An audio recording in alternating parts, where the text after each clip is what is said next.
जय श्री राम, जय बागेश्वर धाम, जय गुरु कृपा।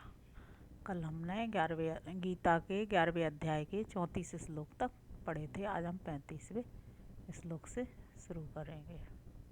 जय श्री राम। सांवरे को दिल में बसा कर तो देखो, एक बार वृंदावन आकर तो देखो। संजय बोला, केशव के इस वचन को सुनकर अर्जुन हाथ जोड़े हुए कांपता हुआ नमस्कार करके और डरते डरते पुनः प्रणाम करके श्री कृष्ण से गदगद वाणी द्वारा इस प्रकार कहने लगा। अर्जुन बोला, इंद्रियों के स्वामी परमेश्वर, यह उचित है कि आपके यश कीर्तन से जगत अत्यंत हर्षित और अनुराग को प्राप्त हो रहा है। राक्षस लोग भयभीत हुए दिशाओं को भाग रहे हैं और समस्त सिद्धों के समूह आपको नमस्कार कर रहे हैं। महात्मन ब्रह्मा के भी आदि कारण भूत कर्ता और सबसे महान आप परमेश्वर को वे क्यों नमस्कार न करें।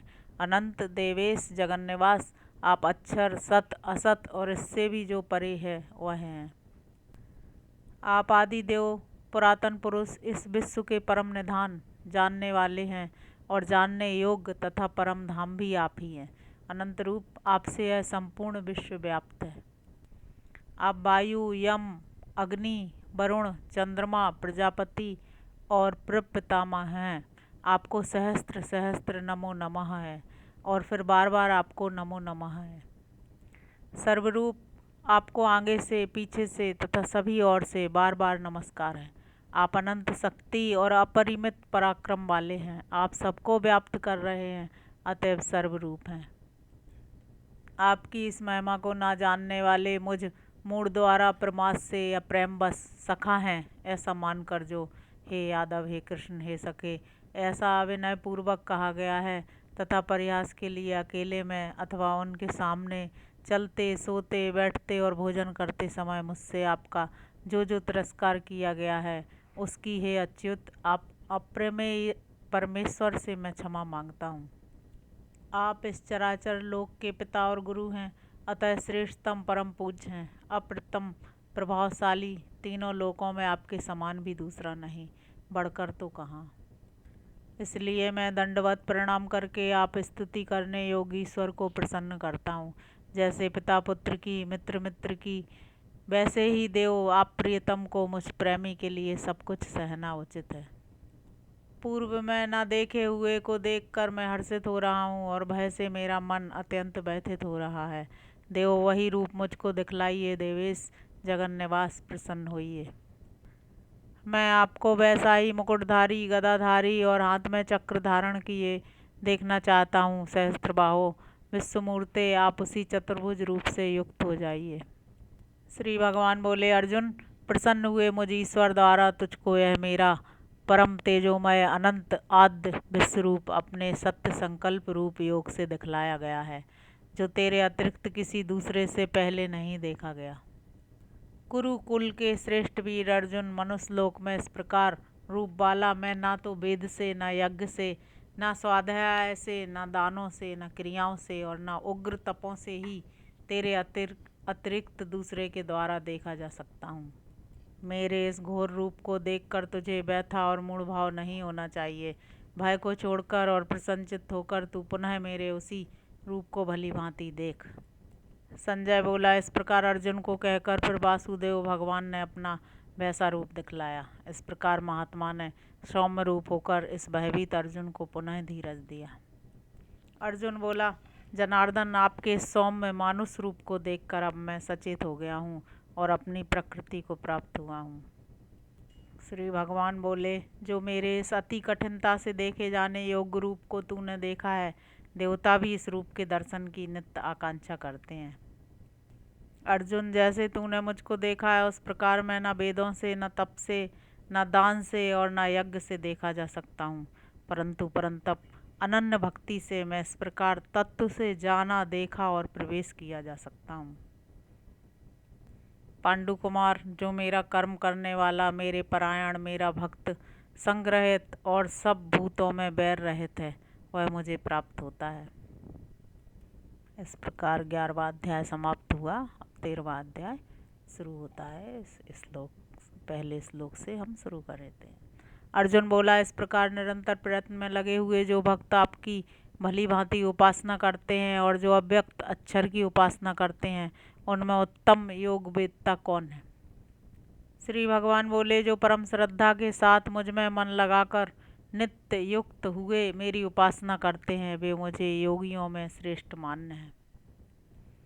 परंतु जो इंद्रिय समूह को भली भांति रोककर सर्वत्र संबुद्धि होकर तथा संपूर्ण भूतों के हितों में रत होकर अक्षर, अनिर्देश, अव्यक्त, सर्वव्यापक, अचिंत्य, कूटस्थ, अचल और नित्य की उपासना करते हैं, वे भी मुझे ही प्राप्त होते हैं।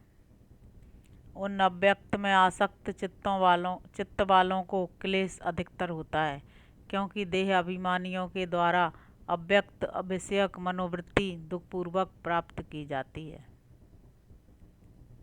परंतु अर्जुन, जो समस्त कर्मों का मुझ में संन्यास करके मेरे परायण हुए अनन्य योग से मेरा चिंतन करते हुए मेरी उपासना करते हैं, उन मुझ में चित्त को लगाए रखने वालों का मैं मृत्यु रूप संसार सागर से शीघ्र ही भली भांति उद्धार करने वाला होता हूँ।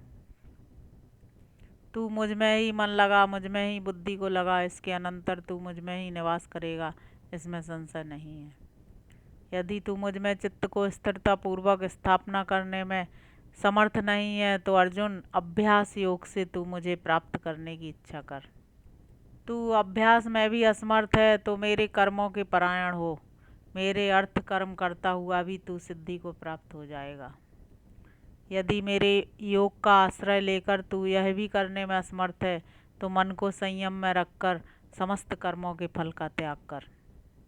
अभ्यास से ज्ञान श्रेष्ठ है, ज्ञान से ध्यान विशेष है, ध्यान से कर्म फल त्याग श्रेष्ठ है, क्योंकि त्याग के अनंतर शांति होती है।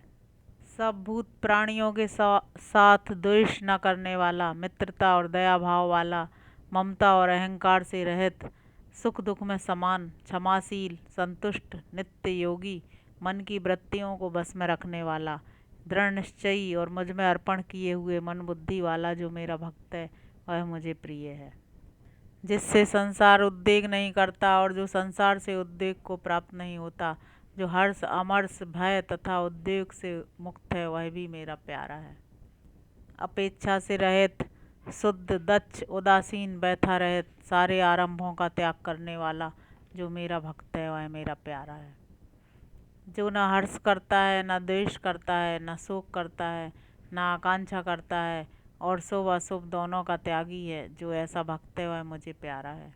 शत्रु, मित्र और मान अपमान में एक समान, शीत उष्ण तथा सुख दुख में एक समान, आसक्ति से रहित, निंदा और स्तुति को समान समझने वाला, मौनी, जिस किसी से भी संतुष्ट, अनिकेत और स्थिरमति वाला जो भक्तिमान है, वह मनुष्य मेरा प्यारा है। परंतु जो पहले कहे हुए इस धर्मामृत का अनुष्ठान करते हैं, वे श्रद्धा युक्त मेरे परायण भक्त मुझे अत्यंत प्यारे हैं।